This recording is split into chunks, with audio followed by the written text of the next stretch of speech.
Hello dear friends, तो मैं हूं आरती। संस्कृति आईएएस यूट्यूब चैनल पे आप सभी का स्वागत है। मैं हाजिर हूं एक नए विषय को लेकर के। आज हम बात करेंगे अमेज़न के जो जंगल है लगातार खत्म हो रहे हैं। अब अपने आप में कितने महत्वपूर्ण हैं हम सबको पता है। COP30 हो रही है, यहीं पर हो रही है और मोस्ट इंपॉर्टेंट बात यह कि इसी के बारे में बात की जाने वाली है। तो जितने भी इंपॉर्टेंट चीज़ें हैं कि अमेज़न के जंगल जो है वो क्यों खतरे में है, क्या खतरा है, कैसे नुकसान हो रहा है, कैसे उनकी भरपाई कर पाएंगे और महत्वपूर्ण कितने हैं, ये हमारे साथ में लोकेशन के भी देखेंगे। आखिरकार आपको देखने को कहाँ मिलेंगे। तो पढ़ाई के दृष्टिकोण से, प्रश्नों के दृष्टिकोण से बहुत महत्वपूर्ण टॉपिक है। इस इलाके से प्रश्न पूछते ही पूछते और अंतरराष्ट्रीय स्तर पर यह टॉपिक इतना महत्वपूर्ण है कि यूपीएससी जो है जानबूझ करके तो इसको नहीं छोड़ेगा। क्या लिखा है? खत्म हो रहे हैं अमेज़न के जंगल, दुनिया के लिए खतरे की घंटी। अब दुनिया के लिए खतरे की घंटी क्यों है? हम सबको पता है कि 20% ऑक्सीजन का उत्पादन यही अमेज़न के जंगल करते हैं। अब यहाँ पर कुछ नुकसान होगा तो वैसे भी हम लगातार चीजों से जूझ रहे हैं। ग्लोबल वार्मिंग हो गई, ग्रीनरी कम हो रही है, कार्बन एमिशन लगातार बढ़ रहा है और कार्बन सिंक जो है बहुत बड़ी मात्रा में अमेज़न जंगल के द्वारा किया जाता था, जो कि अब निकल कर के आ रहा है कि अमेज़न के जंगल हैं वो कार्बन का कैप्चर या कार्बन को अवशोषित कम कर रहे हैं, उत्सर्जित ज्यादा कर रहे हैं, जो कि अपने आप में समस्या बन रहा है। तो क्या लिखा है? अमेज़न के जंगल धीरे धीरे मर रहे हैं। अब दुनिया के लिए बहुत खतरनाक है। साथ में COP30 जो जलवायु हमारा सम्मेलन है 2025 का, यह ब्राजील के उत्तरी शहर बेलम में होने वाला है और बेलम को अमेज़न का प्रवेश द्वार कहा जाता है। इसीलिए महत्वपूर्ण है कि हम इसके बारे में अच्छे से पढ़ें। अब पेरिस समझौते के 10 वर्ष के बाद यह सम्मेलन जलवायु संकट पर वैश्विक प्रतिक्रिया का परीक्षण है। पेरिस समझौता हमने किया, इतने सारे लक्ष्य बनाए, लेकिन मुझे लगता नहीं ग्राउंड लेवल पर एक भी वो पूरे हो पा रहे हैं। क्लास को आगे बढ़ाएंगे। पहले बात करते हैं चिल्ड्रंस डे स्पेशल ऑफर के बारे में, जो कि 14 नवंबर तक रहने वाला है।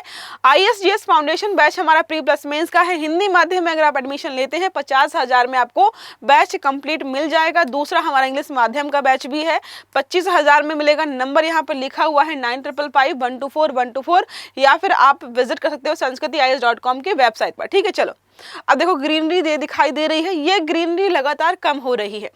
अब इसी वजह से हम इसको पढ़ रहे हैं कि आखिरकार इनके घटने का रीजन क्या है। क्या इंसान कटाई कर रहे हैं, क्या जंगलों में आग लग रही है, या माइनिंग की वजह से इनको नुकसान हो रहा है, क्या बारिश की मात्रा कम हो गई है। ये सारे फैक्टर्स जो है 1 बाय 1 कवर करेंगे।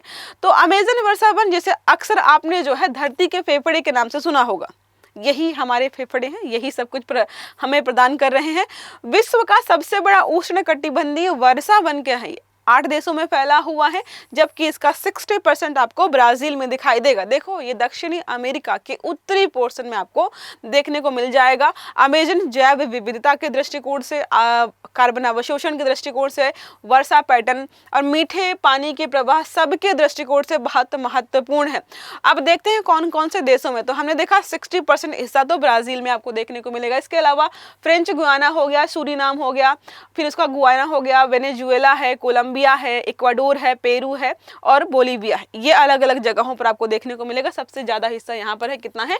60%। ठीक है, अब जैव विविधता और पारिस्थितिकी महत्व। ये जो कलर आप देख रहे हो ना, यहाँ पर रहने वाली आदिवासी जातियों के बारे में है। तो जो ये ग्रीन कलर का, ब्लू कलर का आप देख रहे हो, ये पोर्शन ऐसा है जहाँ पे जातियां निवास करती हैं और इनको अपने आप में पहचान मिली हुई है। दूसरे के बारे में बात करते हैं, ये जो है थोड़ी बहुत मात्रा में इनके बारे में जानकारी है और इनको पहचान मिली है, लेकिन लास्ट जो हम रेड ये देख रहे हैं, ये जो भी जातियां हैं, जनजातियां यहाँ पे निवास करें, उनको बिल्कुल भी पहचान नहीं मिली हुई है। ये सारा यहाँ पे बताया गया। अब यहाँ पर बात करते हैं अमेज़न केवल जंगल नहीं, बहुत बड़ी मात्रा में बहुत महत्वपूर्ण है। यहाँ पर दलदल भी है, सवाना के घास के मैदान भी है, नदी प्रणालियां भी है, दुर्लभ प्रजातियों का निवास स्थल है, जिसमें देखेंगे तो कम से कम 40,000 पौधों की प्रजातियां हैं, 427 स्तनधारी हैं, 1300 पक्षी हैं, 378 सर्प हैं, यहाँ पर 400 से ज्यादा उभयचर है, साथ में 3000 मीठे पानी की मछलियों का निवास स्थान है। ये सब आपको कहाँ देखने को मिल रहा है? अमेज़न के जंगलों में। अब इसके अलावा इस क्षेत्र में क्या है? सैकड़ों मूल निवासी समुदाय रहते हैं, जिसके बारे में हमने बात की, किन्हीं को पहचान मिली है और किसी किसी को नहीं मिली है। इसकी जो नदियां हैं, अब हमने देखा कि बहुत बड़ी मात्रा में मीठे जल के स्रोत हैं, और जो कि ये जल होता है जाकर अटलांटिक महासागर में मिलता है, और अटलांटिक महासागर में मिलने की वजह से ही जो जलधाराएं हैं वो अपने हिसाब से मूव करती हैं। अगर आप सोचिए कि पूरे महासागर का जल का जो लवणता है वो एक जैसी हो जाए, टेम्परेचर एक जैसा हो जाए, तो फिर जो महासागरीय जलधाराएं एक जगह से दूसरी जगह मूव करती हैं, आपने पढ़ा होगा ना, ठंडी जलधाराएं और गर्म जलधाराएं, वो सारा बहुत महत्वपूर्ण है क्योंकि लवणता भी उनके मूवमेंट को यहाँ पर क्या करता है, चेंज करता है। वर्षावन विशाल कार्बन सिंक के रूप में काम करते हैं, लेकिन अब ये नहीं हो पा रहा है। अमेजन क्षेत्र भोजन, औषधियां, लकड़ी, तेल और खनिज संसाधनों का भी स्रोत है। तो एक इलाका है जो कि अपने में बहुत महत्वपूर्ण है और बहुत सारे कामों के लिए इसका इस्तेमाल हो रहा है। अब ये जो आप देख रहे हैं इलाका, ये नदी है जो कि सूख चुकी है और ये महिला नदी के बीच में खड़ी है, जिसका नाम हम वर्षा वनों के नाम से जान रहे हैं। वहां पर नदियां लगातार सूखती जा रही है, जल स्तर लगातार कम पड़ रहा है। अब संकट के प्रमुख कारण कौन कौन से हैं, देखते हैं वन बाय वन। तो वनों की कटाई और भूमि क्षरण। जब लगातार वनों की कटाई होगी तो जाहिर सी बात है कार्बन कैप्चर कम हो जाएगा, जिसकी वजह से समस्याएं हो रही हैं। नेक्स्ट हमारा है जलवायु परिवर्तन और अत्यधिक गर्मी। तो बहुत सारे ऐसे इलाके हैं जो कि अब मार्क किए जा रहे हैं आग लगने वाले हॉटस्पॉट के रूप में। लगातार यहाँ पर आग की घटनाएं हो रही हैं। साथ में बात करते हैं तापमान में वृद्धि हो रही है, सूखे क्षेत्रों में जंगल में आग लगना और वहां पे जो है घटनाएं हो रही हैं खतरनाक। यहाँ पे एक शब्द लिखा हुआ है फ्लाइंग रिवर्स। तो जो मतलब अमेज़न का पूर्वी इलाका है, वहाँ से वाष्प बनती थी और हवाएं जो चलती थी, वहाँ पर बहुत बड़ी मात्रा में नमी होती थी, जो वहाँ पर गिर करके या कह सकते उस इलाके में आकर के वहाँ पर जो ग्रीनरी थी उसको ग्रीन रखे हुई थी। लेकिन लगातार तापमान की वजह से क्या हो रहा है, जो फ्लाइंग रिवर्स हैं, ये जो वाष्प कैप्चर करके मूव करती हैं, उनकी संख्या या उनकी मात्रा कम होती जा रही है। अवैध खनन और माइनिंग, तो रेयर अर्थ, उसके पीछे पूरी दुनिया पागल है और यहाँ पर भी यही हो रहा है। इनके खनन के लिए जंगलों में अलग अलग जगह खुदाई हो रही है, जंगलों को काटा जा रहा है और इनका इस्तेमाल हमें पता है इलेक्ट्रिक व्हीकल्स हो गए, पवन टरबाइन होगी, मोबाइल उपकरणों के लिए किया था, जिनके लिए पागल है दुनिया। और 90% से ज़्यादा सब इलाका, सब जो है रेयर अर्थ लेकर कौन बैठा है, चाइना। ये हमने पढ़ा है अभी, चाइना और यूएसए का इसी चीज को लेकर के विवाद हो रहा है। संगठित अपराध और सीमा पार बाधाएं, समस्याओं के बारे में बात करते हैं। तो अमेज़न 8 देशों में है, हमने ऑलरेडी देखा है। देश का अब जितने भी देश हैं, सब देशों में जंगलों को लेकर के, पर्यावरण को लेकर के कानून अलग अलग हैं, तो इंटीग्रेट होकर के, एक साथ होकर के काम नहीं कर पा रहे। उनके लिए सब कुछ अलग अलग है, लेकिन वो इलाका तो सब एक जैसा ही है। हथियार तस्करी हो गया, अवैध गतिविधियां यहाँ पर देखने को मिले, चाहे वो जंगलों की लकड़ियों को लेकर हो, चाहे जंगली जानवरों को लेकर के हो। नदी और जलवायु प्रणाली पर भी लगातार प्रभाव पड़ रहा है। अमेज़न की नदियां जो है लगातार इनमें जलस्तर कम होता जा रहा है। 2023 में लगभग 45 साल, मतलब 45 सालों में सबसे भयानक सूखा पड़ा था, जो कि आज तक वहां देखने को नहीं मिला। एल नीनो जैसी प्राकृतिक घटनाएं भी इस संकट को बढ़ाती ही जा रही हैं। अब इन सब का प्रभाव क्या हो रहा है, वैश्विक जलवायु परिवर्तन की वजह से जो ये अमेज़न का इलाका है वो कार्बन कैप्चर करता था, 20% से अधिक ऑक्सीजन उत्पादित करता था, ये जो है लगातार उल्टा हो रहा है। अब ये क्या कर रहे हैं, ये CO2 का कैप्चर कम कर रहे हैं, उत्सर्जन ज्यादा कर रहे हैं, जिससे तापमान में और तेजी से वृद्धि हो रही है। फ्लाइंग रिवर्स और वर्षा पैटर्न जो है लगातार टूटता जा रहा है। तो अमेज़न के पूर्वी हिस्सों से वनों की कटाई और सूखे ने हवाई नदियों के रूप में पानी के सर्कुलेशन को डिस्टर्ब कर दिया है।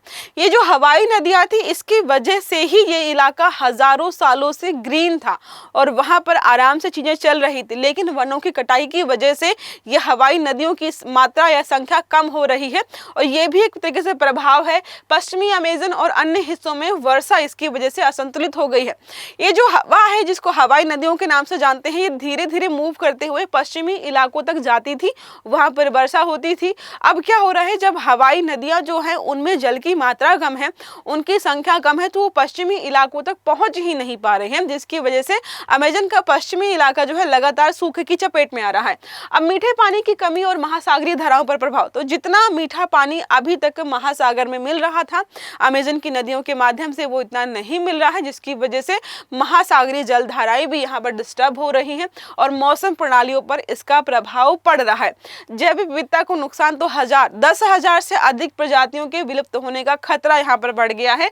मानव जीवन पर प्रभाव, क्योंकि यहाँ पर बहुत सारी संख्या में लोग रहते हैं, लाखों लोग, स्थानीय जनजातियां आजीविका के संकट से जूझ रही हैं।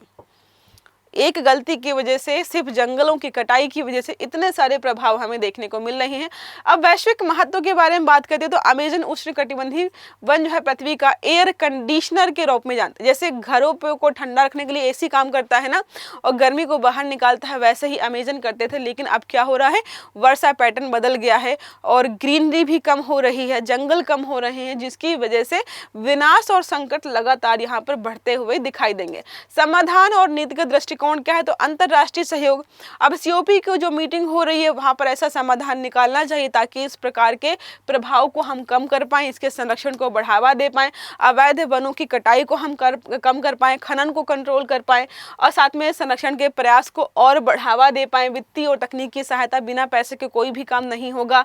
तो कार्बन सिंक और जलवायु अनुकूलन परियोजनाओं के लिए वैश्विक वित्तीय समर्थन की आवश्यकता है।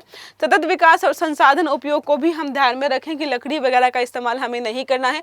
ऐसे जो है विकल्पों पर शिफ्ट होना है जिससे हम जंगलों को और पर्यावरण को कम से कम नुकसान पहुंचाए। COP 30 के बारे में बात करते हैं। पूरा नाम है कॉन्फ्रेंस ऑफ पार्टीज। इस बार हो रहा है ब्राजील के उत्तरी शहर बेलेम में, जिसको अमेजन का प्रवेश द्वार के नाम से जानते हैं। दिसंबर 2025 में यह होने वाला है। उद्देश्य क्या है, तो पेरिस जो समझौता 2015 में हुआ था, 10 साल हो चुके हैं, उसके मतलब जो लक्ष्य थे उनके साथ मिलजुल करके उनको आगे प्रमोट करना है। अमेजन के वर्षा वन उनको बचाना है, कार्बन सिंक को और बढ़ाना है, जलवायु अनुकूलन और साथ में उत्सर्जन कम करने के क्या क्या तरीके हो सकते हैं, इस पर जो है लगातार बात किया जाएगा। मुख्य एजेंडा होगा कार्बन उत्सर्जन को सीमित करना, जो कि हम 2015 से लगातार बात कर रहे हैं।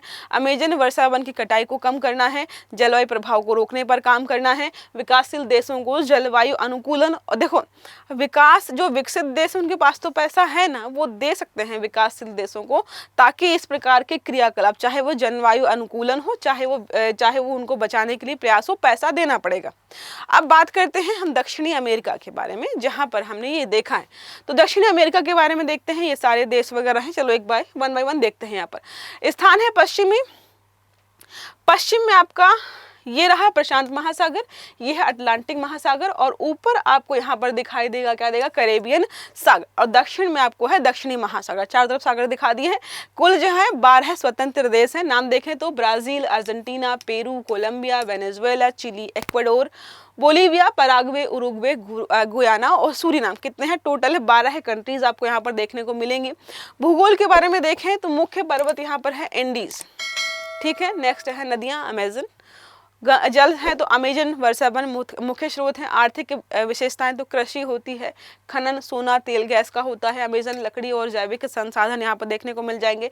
जलवायु उष्णकटिबंधीय वर्षा वन है। वर्षा वन कितनी बार बोला हमने, आर्द्र और शुष्क क्षेत्र आपको पर्वतीय मौसम दिखाई देगा। जैव विविधता के बारे में बात करें तो क्या ही बात करनी, कितनी प्रजातियां हैं, हजारों पौधे हैं, जानवरों की प्रजातियां हैं, कई विलुप्त हो चुके हैं, कई विलुप्त होने की कगार पर हैं। अब एक प्रश्न हमारा इसी आर्टिकल संबंधित है, अमेजन वर्षा वन को अक्सर क्या कहा जाता है? विकल्प है धरती का पेट, धरती के फेफड़े, जलवायु का किंग, या फिर वर्षा जंगल। सही आंसर देना है आपको कमेंट बॉक्स में। आई होप ये आर्टिकल आपको समझ में आया होगा। अगर वीडियो अच्छा लगा है तो लाइक करना है, चैनल को सब्सक्राइब करना है, बेल आइकन दबाना, ताकि जितने भी इस प्रकार के आर्टिकल्स हैं वो सारे आपको समय पर मिलते रहें। तो अच्छे से पढ़िएगा। Have a good day. Thank you.